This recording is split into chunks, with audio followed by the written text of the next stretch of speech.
Bien, continuando con nuestra presentación, bueno, ya conocidos son los efectos secundarios que tienen nuestros pacientes que están con leucemia.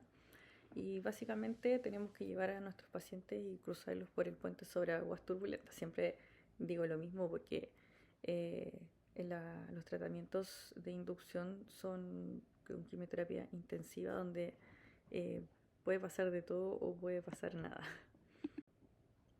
Entonces, bueno, los cuidados de soporte de la leucemia son dinámicos, obviamente, requieren de una atención especializada y nosotros como enfermeros cumplimos un rol esencial en la implementación segura, individualizada y basada, nuestros cuidados basados en la evidencia para contribuir significativamente con el bienestar de nuestro paciente durante todo su tratamiento oncológico.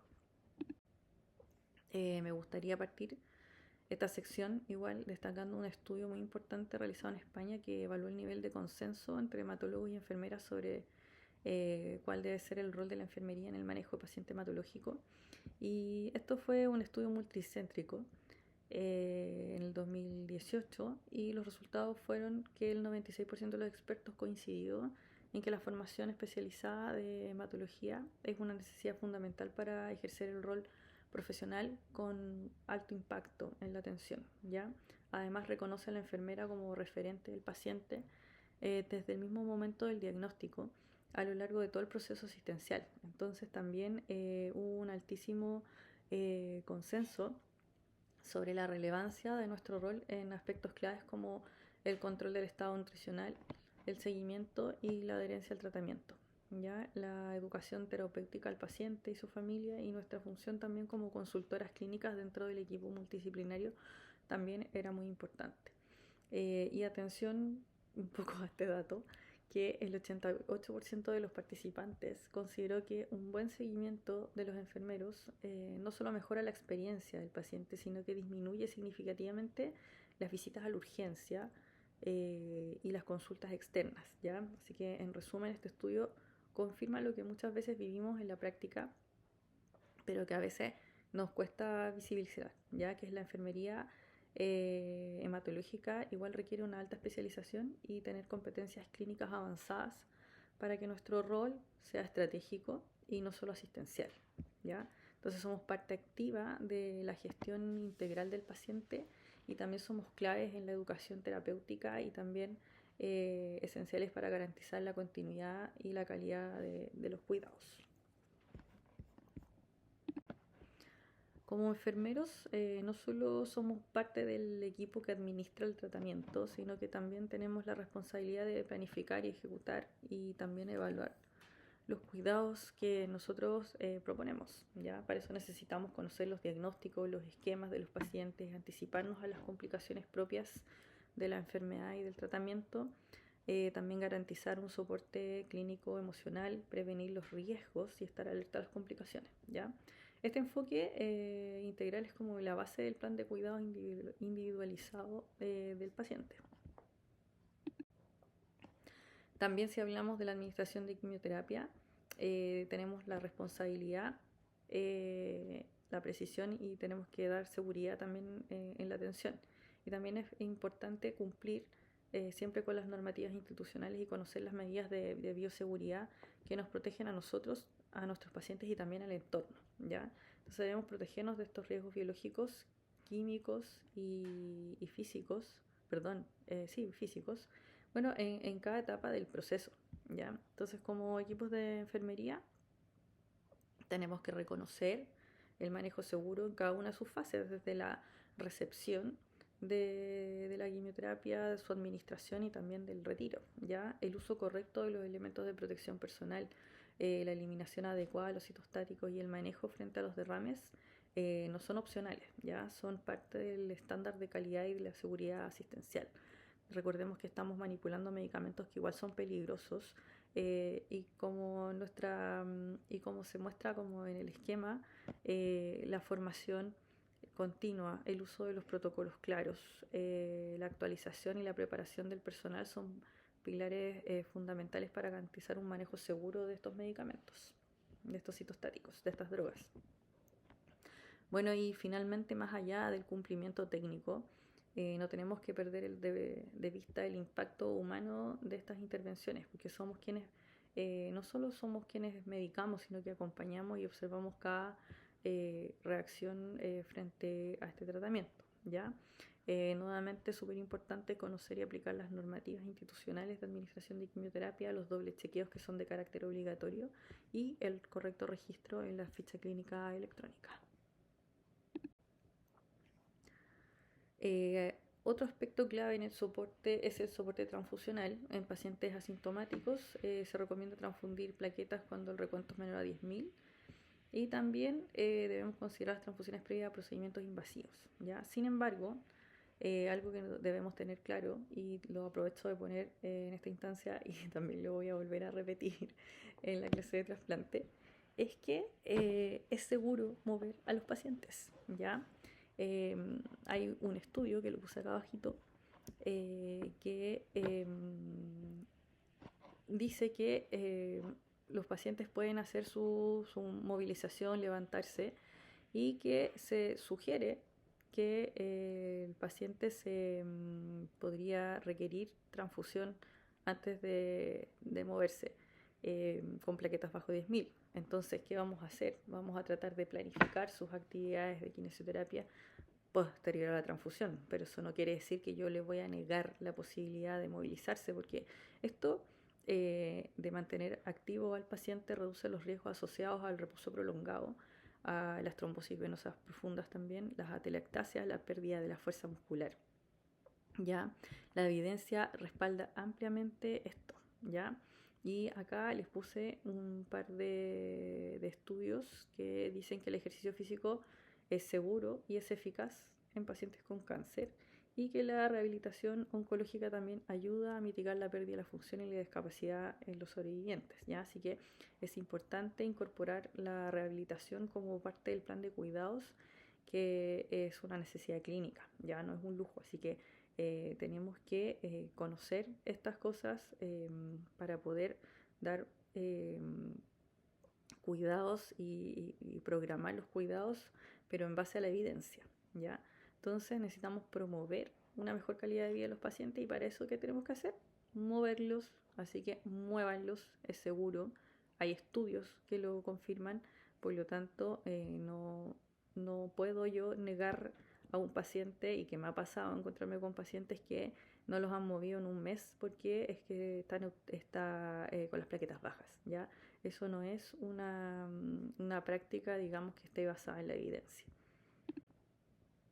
Tenemos también para prevenir las infecciones, ¿cierto? Pacientes que van a estar con las defensas bajas, neutropénicos.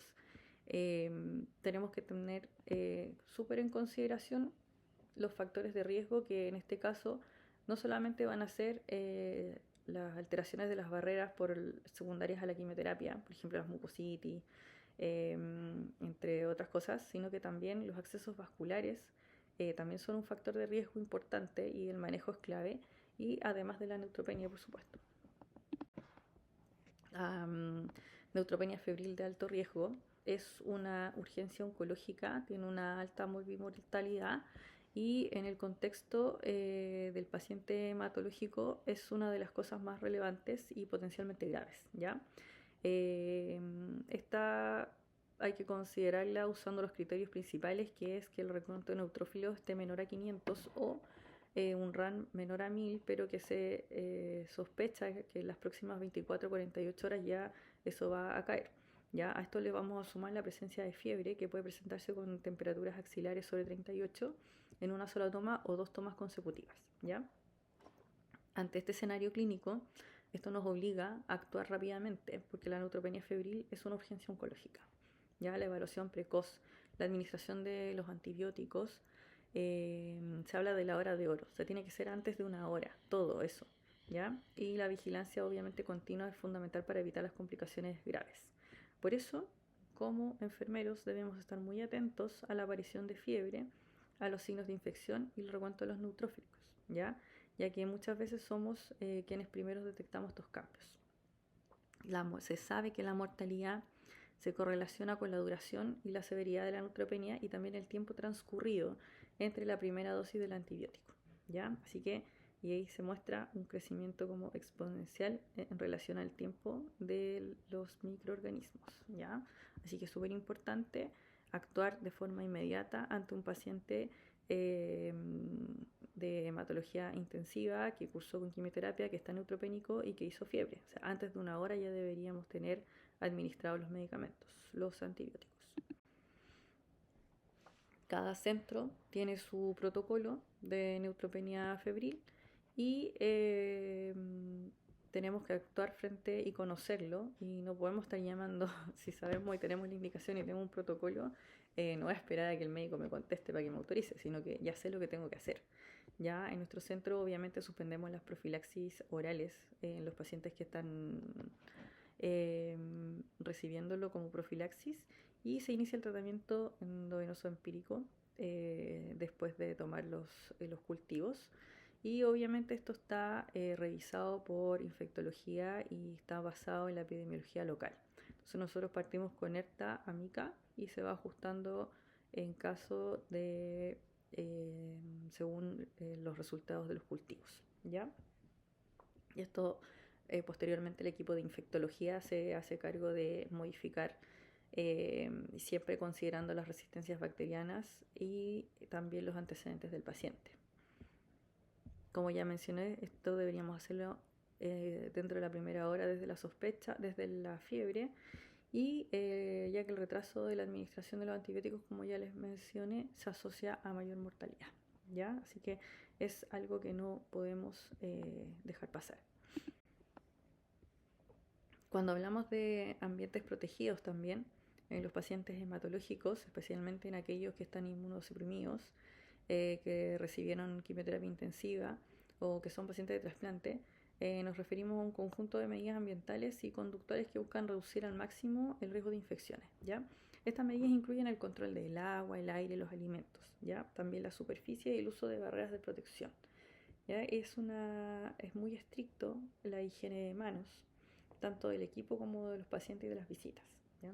Las habitaciones deben estar selladas, ojalá con presión positiva, al menos 2.5 pascales, eh, una temperatura que oscila entre los 18 y los 26 grados, y un sistema de aire con filtros HEPA que son capaces de retener el 99.97% de las partículas que son mayores a 0.3 micras, ¿ya?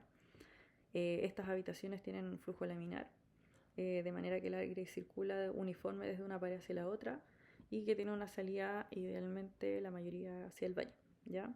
Las puertas deben ser con cierre automático para mantener este entorno controlado, y la sala debe tener 12 recambios de aire por hora, ¿ya?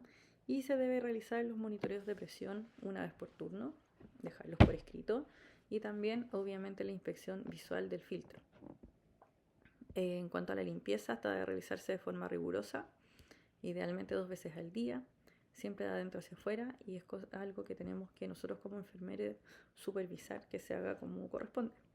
Ahora, en la literatura también van a encontrar los como aislamiento inverso, ¿ya?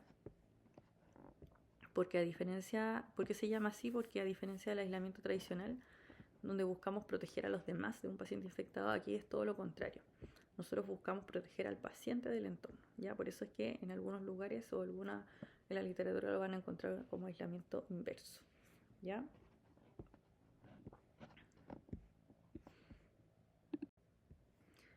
Eh, bueno, acá tenemos aquí nosotros donde vamos revisando, importante la higiene de manos, y también debemos cumplir con las normativas institucionales y verificando el uso correcto de los EPP. Tenemos que educar a nuestro personal y también a las visitas, quizás restringir un poco las visitas, pero eso ya depende de cada centro, ¿ya? Importante también mantener las uñas cortas, el pelo tomado, sin esmalte de uñas también, según las recomendaciones, porque en un estudio igual un poco antiguo en relación a las manos, hay una mayor presencia de flora que puede albergar microorganismos en las uñas, ¿ya? Entonces por eso no se recomienda tener ni las uñas pintadas ni con esmalte y menos estas cosas acrílicas, ¿ya? Eh, Debemos permanecer igual con el cabello tomado, no usar accesorios como anillos y siempre el correcto lavado y la higienización de manos. Ya muy importante mantener en estas habitaciones más aisladas, en lugares con poco tránsito, mantener siempre las puertas cerradas y supervisar el aseo correcto de las habitaciones. También el control de las visitas, importante también los controles microbiológicos, que nosotros en nuestra institución realizan cada 2 semanas, la revisión según las normativas del funcionamiento de los filtros y también al trasladar los pacientes, al salir, se trasladan los pacientes cuando salen los controles microbiológicos altos, ¿ya? Súper importante. Con respecto al manejo de los invasivos, debemos considerar y ser conscientes de la importancia de estos, ya porque debemos identificar las posibles complicaciones y aplicar los cuidados necesarios para mantener estos dispositivos, ya.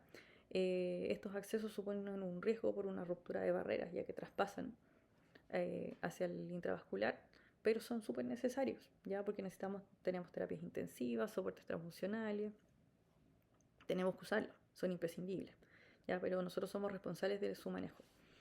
Tenemos que tomar la decisión de qué dispositivo usar, dependiendo del tipo de la terapia, la osmolaridad, el pH, los tipos de tratamiento.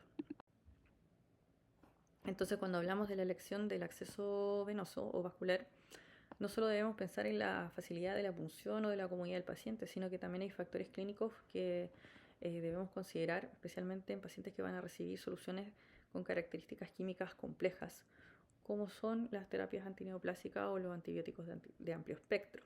Ya hay soluciones que por su pH, que son fuera del rango fisiológico, que es entre 7,35 y 7,45, o por su osmolaridad elevada, que es mayor a 500 miliosmolos, ¿ya? Estas son clasificadas como irritantes o vesicantes, ¿ya? Estas soluciones lo que hacen en el fondo es dañar el endotelio, favoreciendo la formación de trombosis y por lo tanto ocluyendo el lumen también de los catéteres, de los dispositivos. Los más peligrosos son aquellos con pH menor a 5 o mayor a 9, ya hay aquellos que tienen alta osmolaridad, como la nutrición parenteral o algunos citostáticos. A esto le sumamos los medicamentos que pueden precipitar dentro del catéter, ya causando una obstrucción mecánica si no realizamos un correcto lavado. Ya por eso es importante conocer el flujo, el diámetro y la ubicación anatómica de las venitas, ¿ya? Y como se muestra en esta tablita que está acá, por ejemplo, un catéter periférico corto puede tolerar hasta 600 miliosmoles, ¿ya? Mientras que un acceso central, como uno ubicado en la vena cava superior, puede manejar soluciones más concentradas y con menor riesgo de daño local gracias a su gran flujo, ¿ya? Entonces acá, si se fijan, son 2 a 2,5 litros por minuto. Por lo tanto, aquí hay una tremenda hemodilución, ¿ya? Que eso claramente no va a causar el daño a nuestros vasos, ¿ya? Todas estas cosas las tenemos que tener en consideración y que los accesos vasculares no son solamente un procedimiento técnico, sino que también es una decisión clínica basada en farmacología, fisiología, prevención de las complicaciones. Por eso estos pacientes en general van a tener un PIC o un triple lumen o un CBR, ¿ya? Estos conocimientos son claves para garantizar la seguridad en el tratamiento y mantener la funcionalidad también de los dispositivos a largo plazo. Dentro de los cuidados es fundamental garantizar la correcta funcionalidad de los catéteres, sobre todo prevenir complicaciones como obstrucciones, infecciones, extravasaciones. Los cuidados más importantes son el lavado del dispositivo. Se recomienda un volumen suficiente para limpiar completamente el lumen interno, ¿ya? En general usamos entre 3 a 5 ml en dispositivos periféricos para permeabilizar y entre 10 a 20 en dispositivos centrales, ¿ya? Pero igual hay que tener atención, porque si estamos hablando de una extracción sanguínea o administración de medicamentos, el volumen mínimo de lavado debería ser 20 ml, ¿ya? Sin excepción. También este volumen debe considerar la capacidad del lumen del catéter, ya que esto suele ser entre 3 o 10, ¿ya? Que debería ser el volumen adicional al sistema de perfusión también, ¿ya? Como los alargadores. Entonces la recomendación es usar al menos el doble del volumen total del lumen y sus accesorios, ya para poder permeabilizar. ¿En qué momento vamos a realizar estas permeabilizaciones? Esto es súper importante. Quizás ustedes ya lo saben, pero me gusta recalcarlo porque igual he visto prácticas que no son adecuadas. Es que después de extraer muestras de sangre antes y después, y también antes de administrar y después de administrar medicamentos o hemoderivados. Ahí es cuando son los momentos que vamos a realizar estos lavados, ¿ya? También al cambiar de perfusión continua a intermitente, antes y después de cada perfusión intermitente, o sea, siempre que conecto y desconecto algo o administro un medicamento, antes y después yo debería permeabilizar utilizando la técnica push stop. Además, se recomienda el uso de conectores Luer Lock para mayor seguridad y prevenir desconexiones accidentales. Ya, eso también es súper importante. El sitio de inserción lo debemos revisar al menos una vez por turno y se debe también instruir al paciente para que evite las inmersiones del catéter en el agua. La ducha igual está permitida, pero obviamente con ciertas precauciones para reducir el riesgo de contaminación. La curación debe realizarse con técnica estéril utilizando preferentemente los Tegaderm con CHG, que facilita igual la vigilancia y la prevención de las infecciones. Estos apósitos se cambian cada 7 días o antes si es que están húmedos o despegados, ¿ya? Si se utiliza un apósito de gasa, el cambio debe ser, las recomendaciones dicen 48 horas, ¿ya? Es fundamental mantener un circuito cerrado, ¿ya? Una vez que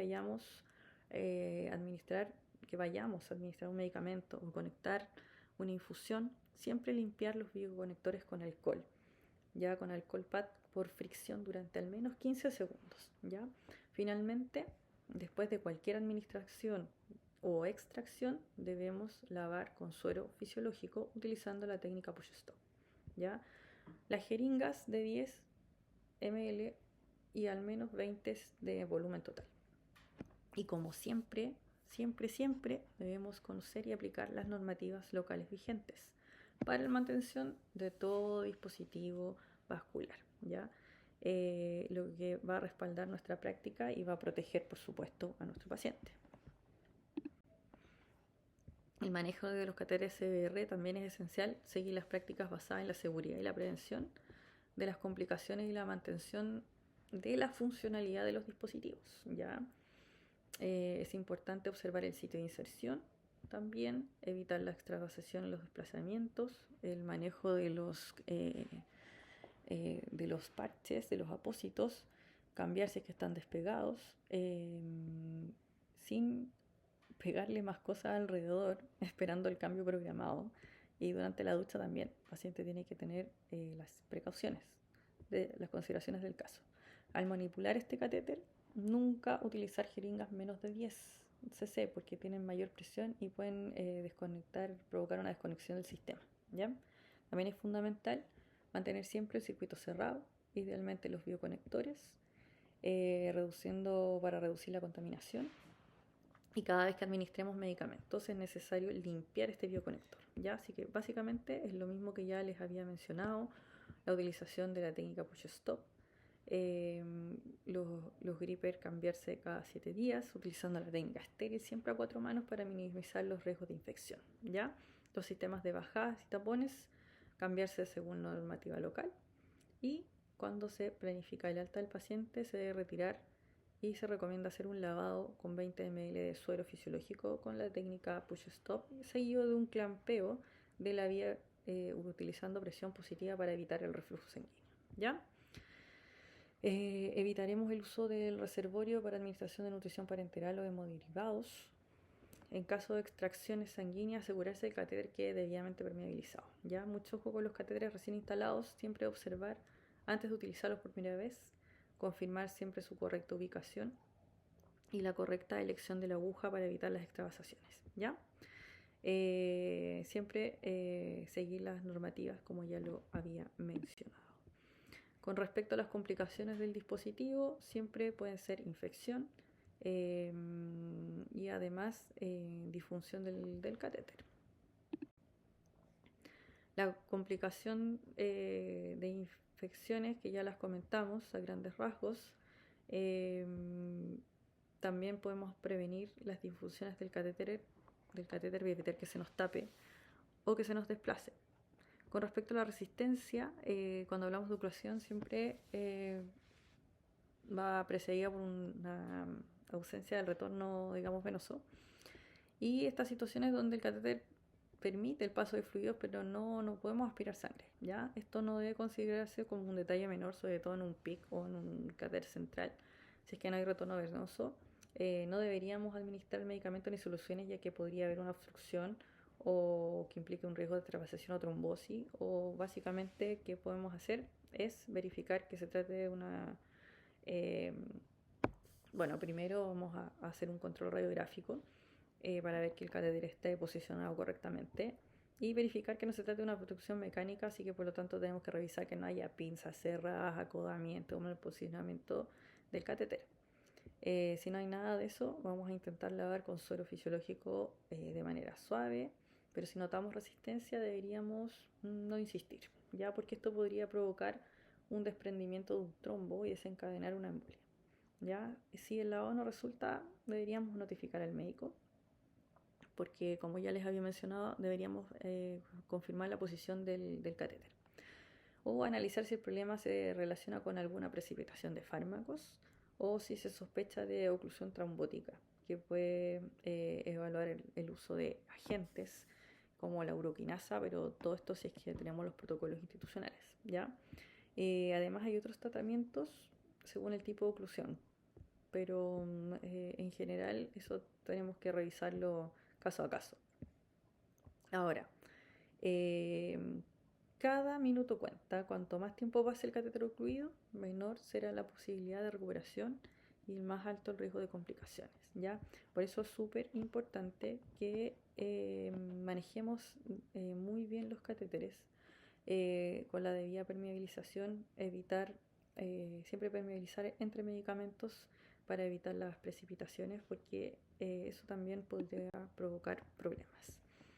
Dentro del inicio, perdón, dentro de la mucositis, tenemos que es una complicación asociada a las altas dosis de quimioterapia, ¿cierto? Y tenemos que se puede clasificar en varias etapas, donde tenemos inicio, señalización, ampliación, ulceración y la resolución, ¿ya?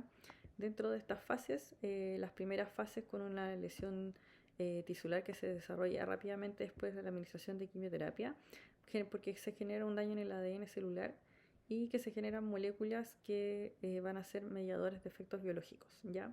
En las fases 2 va a haber una activación de factores de transcripción que van a producir citoquinas que van a generar inflamación y respuesta, bueno, obviamente la respuesta inflamatoria y muerte celular, por consiguiente un daño en el epitelio de la submucosa, ¿ya? Posteriormente se va a amplificar este daño eh, por las citoquinas y los factores de necrosis tumoral que participan también en la etapa anterior, pero aquí se va a amplificar el daño que se provoca a nivel tisular, ¿ya? Y aquí ya vamos a empezar a ver eritemas en la, ¿cómo se llama? A veces asintomático o a veces sintomático.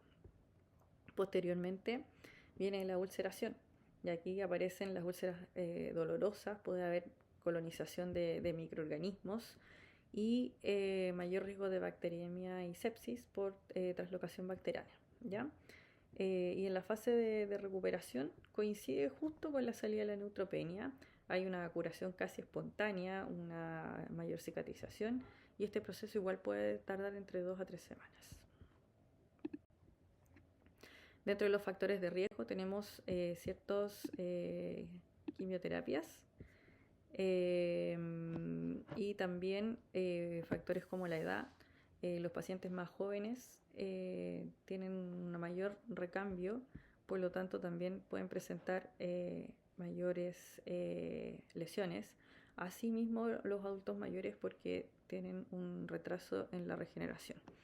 ¿Ya? Dentro de los signos y síntomas tenemos la odinofagia, disfagia, sensación como de lengua algodonosa, un eritema difuso visible en la orofaringe y el paladar blando, lesiones blanquecinas o levantadas también con aspecto descamativo y grandes zonas ulceradas en estadios ya más avanzados. La escala de evaluación ocupada es la de la OMS, ¿ya? Así que vamos a tener los síntomas desde el grado 0 sin ningún síntoma, grado 1 dolor y eritema, 2 eritema, aparición de ulceraciones al comer y que puede comer todavía dieta sólida. En el grado 3 ya no puede comer dieta sólida, solo comer dieta líquida, y en la 4 ya es imposible y tenemos que iniciar nutrición parenteral. Dentro de las tareas de enfermería siempre tenemos que evaluar y monitorizar el estado de las mucosas. Tenemos que tener una buena fuente de luz y un bajelenguas para poder hacer una correcta evaluación oral, y la educación y el manejo de la mucositis, que básicamente es prevención, como el cepillado dental después de cada comida, ¿cómo se llama? También, en caso el paciente tenga prótesis, también un correcto aseo. El uso de enjuagues bucales va a ser con bicarbonato, no con clorexidina, porque la clorexidina produce daño en los fibroblastos y queratinocitos, así que puede retrasar el proceso de cicatrización. Y también vamos a evitar los alimentos ácidos, muy calientes o muy condimentados, que también pueden irritar aún más la mucosa. Dentro del tratamiento, la verdad es que disponible está la fotobiomodulación como tratamiento y prevención, ya que se utiliza para tratar la mucositis oral, y esto ayuda básicamente a reducir la inflamación, el dolor, y promueve la cicatrización de las lesiones, ya. Es muy efectiva y además es costo efectiva. Lamentablemente no está disponible en todos los centros, por lo tanto la base del tratamiento es el manejo del dolor. Ya podemos usar colutorios con anestésicos locales, traslape de la mayoría del tratamiento vía endovenosa, y también es súper difícil decidir qué analgésicos vamos a utilizar porque tampoco queremos enmascarar una fiebre, ¿ya? Así que siempre, la mayoría de estos casos, el paciente va a ser evaluado por la unidad de cuidados paliativos y probablemente van a necesitar o requerir nutrición parenteral. Ya es importante mantener siempre la evaluación del estado de las mucosas. En nuestra institución contamos con un algoritmo para poder estandarizar las prácticas, debido a que existía mucha variabilidad en el manejo, ¿ya? Así que contamos también con muchos, no sé el cuadro ahí, contamos con muchos productos para el manejo. Por lo tanto, se siguieron las recomendaciones internacionales y de expertos, y también se implementó un plan de poder evaluar la implementación de la fotobiomodulación para el manejo y prevención de la mucositis inducida por quimioterapia, y claramente es costo efectiva, por lo tanto en algún minuto probablemente vamos a tener acceso a esta terapia. Ya lo bueno es que evitaríamos el uso quizás de la nutrición parenteral, tendríamos una recuperación más rápida, menos días cama y obviamente un adecuado manejo del dolor, que es tremendamente beneficioso para la calidad de vida del paciente, ¿ya?